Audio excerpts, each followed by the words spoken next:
Olá,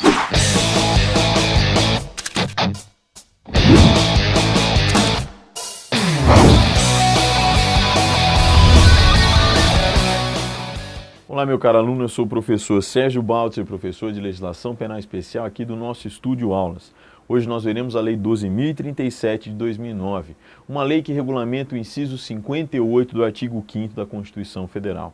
Está lá escrito: o civilmente identificado não será submetido à identificação criminal, salvo nas hipóteses previstas em lei. Então, quando é que eu vou identificar criminalmente uma pessoa? Nas hipóteses previstas na Lei 12.037 de 2009. Pessoal, no meu concurso para delegado da Polícia Civil aqui do Distrito Federal, concurso realizado em 2004, eu estudei a Lei 10.054 de 2000.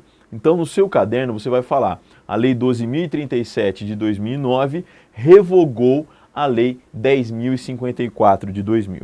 Essa lei que foi revogada, que eu tive que estudar para o meu concurso, a Lei 10.054 de 2000, ela trazia um rol taxativo de crimes em que a pessoa era obrigada a ser, obrigatoriamente o delegado tinha de identificar criminalmente a pessoa por conta da prática de alguns delitos. Então, na 10.054 de 2000, tinha um rol taxativo de delitos em que o delegado de polícia ele tinha que obrigatoriamente identificar criminalmente as pessoas, tudo bem? Se elas praticassem esses delitos. Agora, pessoal, na Lei 12.037 de 2009, não há menção a delito algum. Não há rol taxativo de delitos em que o delegado ele é obrigado a identificar criminalmente determinada pessoa. Você deve estar se perguntando: o que é identificação criminal? Identificação criminal ela é composta pela identificação fotográfica e pela identificação papiloscópica. Turma, as minhas digitais não são iguais à do meu amigo Jonathan, o Câmara, que também não são iguais às do professor Léo Matos e do professor Douglas Léo, proprietários aqui do Estúdio Aulas. Então, nós temos diferenças, certo? E essas diferenças, elas são levadas em conta. Para quê? Para alimentar um banco de dados na administração pública. Eu tenho a identificação criminal, ela é composta pela identificação fotográfica e pela identificação datiloscópica. Tudo bem? Matéria obrigatória, então a Lei 12.037 de 2009 é matéria obrigatória para os concursos de papiloscopista em todo o país. Turma, 12.037 de 2009 traz a identificação criminal. A identificação criminal é composta pela identificação fotográfica e pela identificação datiloscópica, ou como alguns falam, papiloscópica. A minha digital não é igual a do Jonathan, que não é igual a do professor Léo Matos, que não é igual a do professor Douglas Léo. Turma, identificação fotográfica. Lembra aquelas fotos daquelas celebridades quando elas são detidas lá nos Estados Unidos? Sim, lembra quando a gente está vendo o UOL, por exemplo? Aí fala lá, fulano de tal, Justin Bieber, foi preso dirigindo alcoolizado, aí tem a foto dele publicada na imprensa. Turma, aquela foto nós também temos aqui. Nós fazemos uma foto e essa foto, ela compõe o quê? O banco de dados da administração pública no tocante à Polícia Civil do Distrito Federal, por exemplo. Turma, então eu tenho que a identificação criminal é composta pela identificação fotográfica e a identificação datiloscópica. Como nós não temos as digitais iguais uns aos dos outros, um argentino chamado Vucetich, ele desenvolveu um método, tudo bem? Arco, Priscilla e Verticillo. Ele desenvolveu uma classificação para poder diferenciar um ser humano de outro. Tá certo? Turma, identificação criminal, você vai lançar no seu caderno, você vai abrir duas setinhas. A identificação criminal, ela é composta pela identificação fotográfica e pela identificação datiloscópica. Vucetich desenvolveu esse sistema e aí, pessoal, isso é estudado mais em medicina legal. Por exemplo, concurso para promotor de justiça do Distrito Federal cai em medicina legal. Deveria cair na prova de delegado da Polícia Civil aqui, por exemplo, mas não cai, mas cai para promotor. Daí esse sistema, o sistema de Vucetich, você precisa estudar para os concursos, por exemplo, do Ministério Público. Agora, se é um concurso para papiloscopista, se tiver a previsão de que você precisa saber esse sistema, gente, pode debruçar que com certeza, debruce nessa matéria que com certeza o examinador vai perguntar. Tudo bem? Turma, a identificação criminal é um dos atos que compõem o indiciamento no inquérito policial. A identificação criminal é um dos atos que compõem o indiciamento no inquérito policial. Indiciamento. O que é indiciamento? Indiciamento é um ato privativo do delegado de polícia. Quando eu tenho uma suspeita que recai sobre alguma pessoa de que ela praticou uma infração penal, eu vou formalizar essa suspeita colocando no papel. Então eu vou indiciar essa pessoa. Turma, eu suspeitava de que um rapaz havia matado a namorada, tudo bem? Eu consegui coletar provas demonstrando que ele havia matado a sua namorada. Turma, num determinado momento do inquérito, eu o indiciei por homicídio. Tudo bem? Pessoal, a identificação criminal é um dos atos que compõem o indiciamento no inquérito policial. Agora toma cuidado, tá? Tem um dispositivo na Lei 12.037 de 2009 que fala que a autoridade policial ela vai representar junto ao Poder Judiciário, ela vai representar para o juiz, para que o suspeito ele seja submetido à identificação criminal, e eu preciso demonstrar, pessoal, que eu preciso demonstrar na representação de que a identificação criminal ela é indispensável para as investigações. Então, dá uma checada nessa parte que fala que o delegado de polícia ele vai representar junto à autoridade judiciária, no caso o juiz, pedindo o quê? Na representação ele vai pedir o quê? Para que o indiciado ele seja submetido à identificação criminal, e o delegado, quando ele fizer esse pedido, por meio da sua representação, ele deverá o que? Mostrar que essa identificação criminal é imprescindível para as investigações. Tudo bem? Turma, cuidado que em processo penal existe uma matéria que se chama prisões cautelares. Com uma reforma que teve no sistema processual penal em 2011, foi criada a chamada prisão preventiva para fins de identificação. Tudo bem? Dá uma checada nos artigos 312 e 313 do Código de Processo Penal. Eu falei para vocês que a identificação criminal é um dos atos que compõem o indiciamento dentro do inquérito. O indiciamento, pessoal, é um ato privativo do delegado de polícia, e o indiciamento ele está previsto na Lei 12.830 de 2013, 12.830 de 2013, matéria que foi alvo do concurso de agente administrativo da Polícia Federal. Então vamos aqui para os slides que eu preparei para vocês. Identificação criminal. Como eu tinha dito, a identificação criminal ela é composta pela identificação datiloscópica, conhecida nos meios policiais como tocar piano, fecha aspas, e pela identificação fotográfica. Turma, o processo datiloscópico e o fotográfico serão juntados aos autos da comunicação da prisão em flagrante ou do inquérito policial.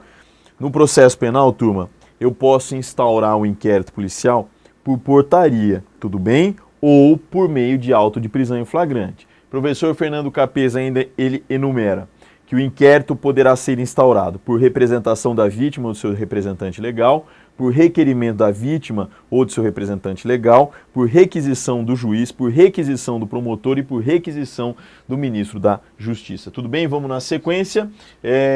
As cópias dos documentos apresentados pelo indiciado deverão ser juntados aos autos do inquérito ou outra forma de investigação, ainda que considerados insuficientes para identificar o indiciado. Mas hoje, pessoal, como é tão moderno, por exemplo, o Instituto de Identificação, aliás, um dos melhores do país, se não for o melhor, o nosso Instituto de Identificação da Polícia Civil do Distrito Federal, pessoal, dificilmente nós teremos uma situação de que os dados serão insuficientes para qualificar o indivíduo. Tudo bem? O indiciamento do inquérito, como eu falei para vocês, é ato privativo do delegado de polícia, que apenas em caso de prisão em flagrante não necessitará representar junto ao juiz para que este autorize a identificação datiloscópica. Pessoal, vamos lá. Quando eu não tenho uma situação flagrancial, eu, Sérgio, como professor e como delegado, quando eu não tenho uma situação flagrancial, eu, Sérgio, como professor e delegado, eu entendo que eu tenho que representar para o juiz. Para quê? Para que haja identificação criminal. Agora, eu estou no meu plantão. A PM trouxe uma situação flagrancial. O cara foi preso roubando uma farmácia. Não há necessidade de representar para a magistratura. Eu determino o indiciamento dentro do APF, do auto de prisão em flagrante, que vai fazer nascer o quê? O inquérito policial. Guarda essa frase.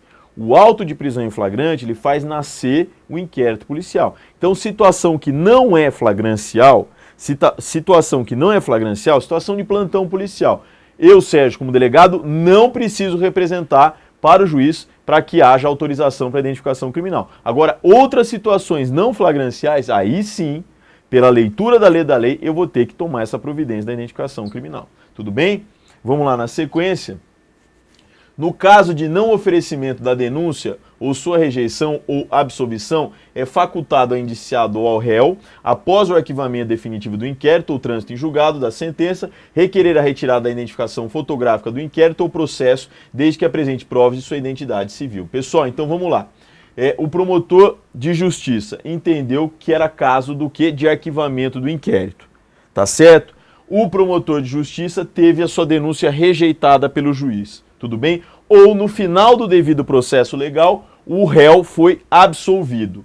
Então é facultado ao indiciado no inquérito ou ao réu no processo crime, após o arquivamento definitivo do inquérito ou trânsito em julgado da sentença, requerer a retirada da identificação fotográfica do inquérito ou processo, desde que presentes provas de sua identidade civil. Mas isso, pessoal, vocês vão ver daqui a pouco qual é a razão de ser. Tem pessoas que chegam na delegacia detidas e elas apresentam outros nomes. E elas acabam sendo detidas com esses nomes falsos, tudo bem? Ou determinadas pessoas, elas cometem muitos estelionatos, variados estelionatos. E para cometer tais estelionatos, elas se usam do quê? De documentos falsos, tudo bem? Então presta atenção, no caso de não oferecimento da denúncia, não é caso de oferecer a denúncia, o promotor pediu o arquivamento, o juiz arquivou.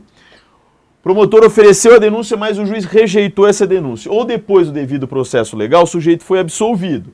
É facultado ao indiciado ou ao réu, após o arquivamento definitivo do inquérito ou trânsito em julgado da sentença, requerer a retirada da identificação fotográfica do inquérito ou processo, desde que apresente provas de sua identificação civil. Para você que não é formado em direito, vamos ser mais didáticos. Turma, réu, sempre que tiver a palavra processo, tudo bem? Réu, você vai vincular o processo. Indiciado, você vai vincular ao inquérito. Não existe réu em inquérito. Existe indiciado em inquérito ou suspeito no inquérito. O réu, vocês sempre vão vincular ao processo o crime. Turma, vamos lá. Trânsito e julgado. A sentença que absolveu aquele réu, ela não cabe mais recurso. Se não cabe mais recurso, ela transitou em julgado. Vamos reler agora? No caso de não oferecimento da denúncia ou na sua rejeição ou absolvição, é facultado ao indiciado ou ao réu, após o arquivamento definitivo do inquérito ou trânsito em julgado da sentença, requerer a retirada da identificação fotográfica do inquérito ou processo, desde que apresente provas de sua identificação civil. Vamos lá? A identificação datiloscópica tem sua razão de ser no fato de que cada ser humano possui saliências papilares únicas, o que o diferencia dos demais. Foi o que eu expliquei para vocês. As minhas saliências papilares, as minhas digitais, elas não são parecidas com as do Jonatas, que não é parecida com a do Douglas Léo, que não é parecida com a do Léo Matos. Tudo bem? Vamos na sequência, vamos na sequência. Vamos lá. Emerson Wendt, delegado lá do Rio Grande do Sul, delegado de polícia da Polícia Civil do Rio Grande do Sul. Conforme o sistema datiloscópico argentino de Juan Vucetich, a classificação por números e letras das impressões digitais em arquivos, possibilitando comparação com as colhidas nos eventos criminosos. Tudo bem? Então para pensar, o sujeito arrombou uma casa. Tudo bem? Ele subtraiu os bens de dentro dessa casa. Ele deixou digitais lá dentro. Então, essas digitais elas vão ser colhidas, vão ser jogadas no banco de dados da administração pública e aí nós vamos fazer o quê? Uma comparação para achar um suspeito. Tudo bem? Olha só, existem fundamentos científicos para a adoção da datiloscopia como principal meio de identificação criminal. Perenidade, sendo que desde os 6 meses de existência do feto, até ocorrer a putrefação do indivíduo, poderão ser verificadas as saliências papilares. Vamos lá, imutabilidade, que significa que uma vez formado, o desenho digital não mais se modifica. Diversidade, significando que não existem 2 dedos em que os desenhos sejam coincidentes. E classificabilidade, merece dizer que a possibilidade de classificação dos desenhos dentro de um reduzido número de tipos fundamentais e subtipos. Vamos na sequência. Ainda falando o nobre colega lá do Rio Grande do Sul. Podemos referir ainda que faz parte do processo de identificação a coleta de dados básicos a respeito do indiciado, propiciando, assim como a identificação datiloscópica, diferenciá-lo dos demais. Beleza? Vamos na sequência. É ao que damos o nome de informações da vida pregressa do indiciado, artigo 6º, inciso 8º, onde constam essas informações que caracterizam cada indivíduo, constando além do nome, alcunha, filiação, nacionalidade, naturalidade, endereço, local de trabalho, tempo em que viveu com os pais, situação econômica, etc. Turma, nós qualificamos o suspeito ou os suspeitos no inquérito, tudo bem? O delegado de polícia, quando ele lavra o auto de prisão em flagrante, ele determina que seja levantada o quê? A vida pregressa do indiciado. Quando o delegado instaura um inquérito por meio de portaria, indiciando já uma pessoa, indiciando alguns indivíduos, o delegado, ele já determina o quê? Que seja feita, seja elaborada a vida pregressa. Turma, a vida pregressa, ela ajuda e ajuda muito. Inclusive, o juiz, ele analisa a vida pregressa da pessoa na hora de fazer o quê? A dosimetria da pena, na hora de aplicar a pena. Vamos na sequência? Vamos na sequência. Qual que é o fundamento constitucional? Já havia dito para vocês. Só que antes da promulgação da Constituição de 88, turma, nós temos uma súmula no STF. Inclusive, se você checar o Vademecum, você vai ver essa súmula ainda lá. Essa súmula foi editada antes da Constituição de 88. É a súmula 568, que fala lá: a identificação criminal não constitui constrangimento ilegal, ainda que o indiciado já tenha sido identificado civilmente. Turma, vamos lá. Questão do constrangimento. Pessoal, essa súmula, ela é de antes da Constituição Federal de 88.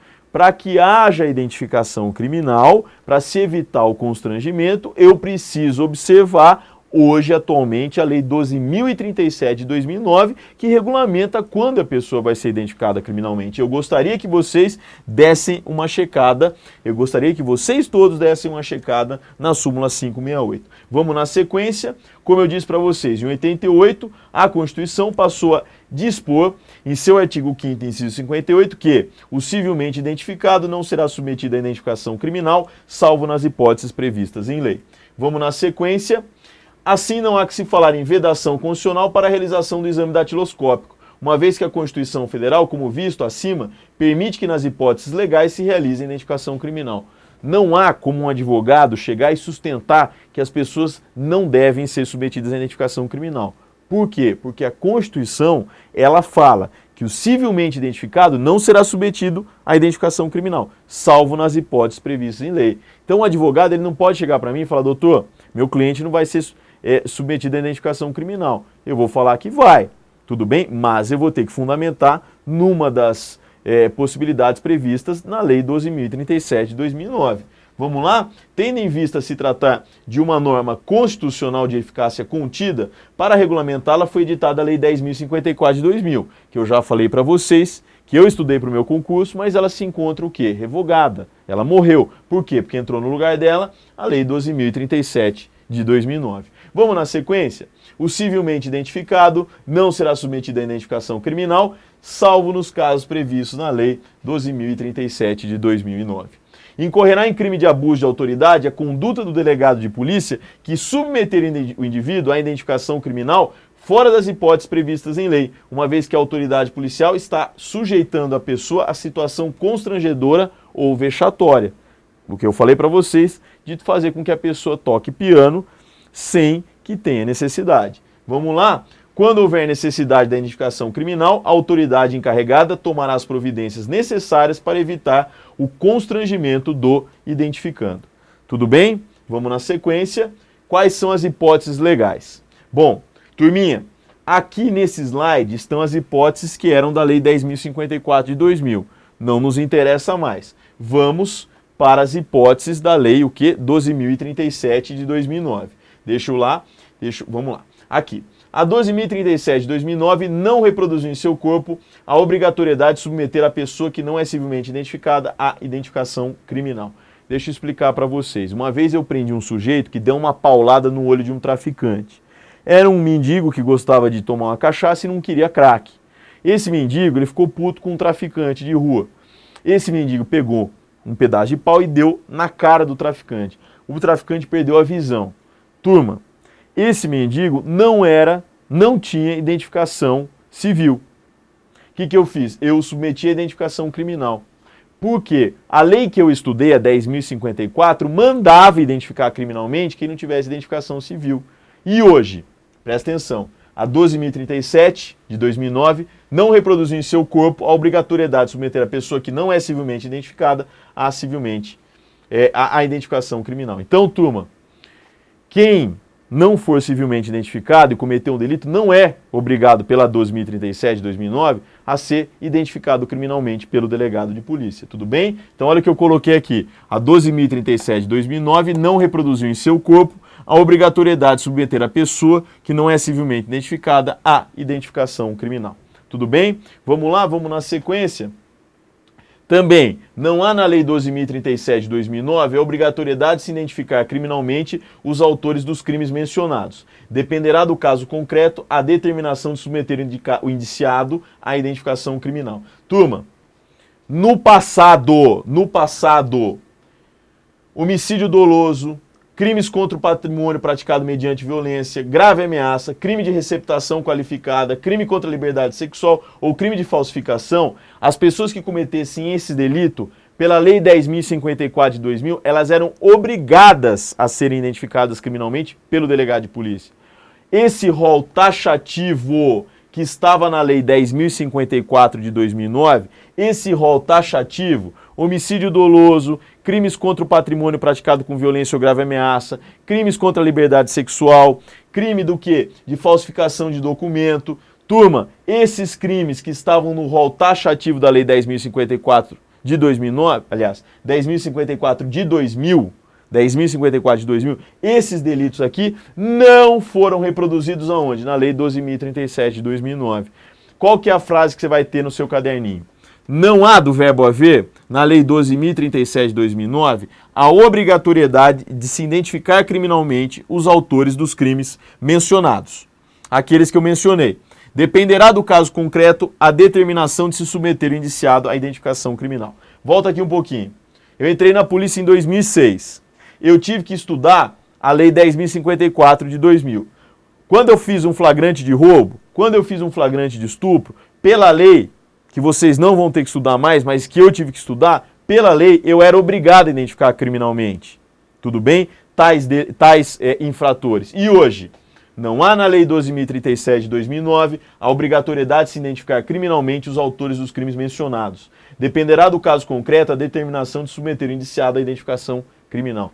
Professor Luiz Flávio Gomes, meu mestre, ele falava que essa Lei 10.054 de 2000, essa revogada, essa que foi revogada, que eu tive que estudar, o professor Luiz Flávio Gomes falava que ela era extremamente preconceituosa, porque ela falava que ele sustentava que a 10.054 de 2000 era preconceituosa porque esses delitos, eles são cometidos, em regra, por pessoas da casta mais baixa da população, das classes mais pobres. Vamos lá. Homicídio doloso, crimes contra o patrimônio praticados mediante violência ou grave ameaça, crime de receptação qualificada, crime contra a liberdade sexual, crime de falsificação de documento público. Esses crimes hoje não estão previstos na Lei 12.037 de 2009. O professor Luiz Flávio falava que essa lei era preconceituosa. Por quê? Porque ela obrigava o delegado a identificar criminalmente os autores desses delitos. O professor Luiz Flávio falava que quem cometesse lavagem de dinheiro, crimes contra a ordem tributária, crimes contra o sistema financeiro nacional, essas pessoas não eram obrigadas a ser submetidas à identificação criminal. Ele falava que a elite, pessoal da classe A, os milionários, que praticavam lavagem de dinheiro, crimes contra a ordem tributária, crimes contra o sistema financeiro nacional, crimes contra a administração pública, não eram obrigados não eram submetidos à identificação criminal. Tudo bem? Vamos na sequência? Vamos na sequência. Aqui. Quais são as hipóteses em que uma pessoa vai ser identificada criminalmente pela Lei 12.037 de 2009? Então vamos lá. Segundo a Lei 12.037 de 2009, ainda que o indiciado seja civilmente identificado, o mesmo será identificado criminalmente quando o documento apresentar rasura ou tiver indício de falsificação. Turma, tem criminoso que anda com o RG aonde? Na bermuda. O RG, ele começa o quê? Ele começa a abrir, ele começa a se deteriorar, tudo bem? E aí, turma, você não consegue saber, você não consegue ver a foto, você não consegue saber a real identidade da pessoa, tudo bem? Essa é uma pessoa que, se for detida praticando um delito, ela vai ter que ser submetida à identificação criminal. Mas vamos lá. 1. O documento apresenta rasura ou tiver indício de falsificação. Começo a suspeitar que aquele documento é falso. Tudo bem? O que é que eu faço? Identificação criminal. 2. O documento apresentado for insuficiente para identificar cabalmente o indiciado. Turma, o que acontece? RG detonado. Não tem como, vai para a identificação criminal. Lógico. Hipótese 1, ele cometeu um delito. Hipótese 2, ele cometeu outro delito. Tá certo? Hipótese 3. O indiciado portar documentos de identidade distintos, com informações conflitantes entre si. Turma, nós temos 26 estados e o Distrito Federal. É isso, Johnny? Isso. O que acontece? Em cada estado e no Distrito Federal nós temos o quê? Nós temos institutos de identificação. Não há, eu tenho, por exemplo, um RG de São Paulo e um daqui do Distrito Federal. Quantos você tem, Johnny? Um de Goiás e um daqui. Só tem um. Pessoal, é comum as pessoas terem mais do que de um RG, principalmente quem já residiu em vários estados ao longo do tempo. Então, terceira hipótese, o indiciado portar documentos de identidade distintos, com informações conflitantes entre si. 4. A identificação criminal for essencial às investigações policiais, segundo o despacho da autoridade judiciária competente, que decidirá de ofício ou mediante representação da autoridade policial ou do Ministério Público ou da Defesa. Tudo bem? Essa aqui nós já exploramos. Lembrando que podem representar, para que haja identificação criminal do suspeito, o MP ou, gente, até a defesa pode pedir isso para provar a inocência de uma pessoa, não tem problema nenhum. Hipótese 5. Constar de registros policiais o uso de outros nomes ou diferentes qualificações. Turma, é muito comum a gente prender o irmão e esse irmão dá o nome de outro. É muito comum a pessoa chamar, por exemplo, a gente prender um cara chamado Edilson de Sá e a hora que vai ver, ele tem o nome Edmilson de Sá, Eduilson de Sá. Isso é comum nos meios policiais. Para isso que existe a identificação criminal, para corrigir essas distorções da vida social. Tudo bem? 4, 5, 6. O estado de conservação ou a distância temporal ou da localidade da expedição do documento apresentado impossibilite a completa identificação dos caracteres essenciais. Turma, eu, Sérgio, como professor, prendi um senhor de 72 anos. A cédula de identidade dele do estado do Piauí era da década de 50. Nada mais justo do que eu identificar criminalmente. Eu prendi esse senhor por furto. Tudo bem? Vamos lá? É proibido mencionar a identificação criminal do indiciado em atestados de antecedentes ou informações não destinadas ao juízo criminal antes do trânsito em julgado da sentença condenatória. Tudo bem? Pessoal, essa matéria não é de vocês, porque a identificação criminal e as organizações criminosas eram um tema da Lei 9.034 de 95. Antigamente, a Lei 9.034 de 95, ela mandava identificar criminalmente todos os membros de organizações criminosas. Turma, a Lei 9.034 de 95, que tinha essa disposição, foi revogada pela Lei 12.850 de 2013. Tá? Para a gente encerrar a aula, lembra que no artigo 109 do ECA existe a disposição da identificação do menor infrator. Tudo bem? Foi um prazer encontrá-los. Não deixe de me seguir no Instagram, @SérgioBaltzer2. Não deixe de me seguir no Facebook, na minha página pessoal e na minha fanpage. Por lá você pode mandar suas dúvidas da nossa aula. Tchau.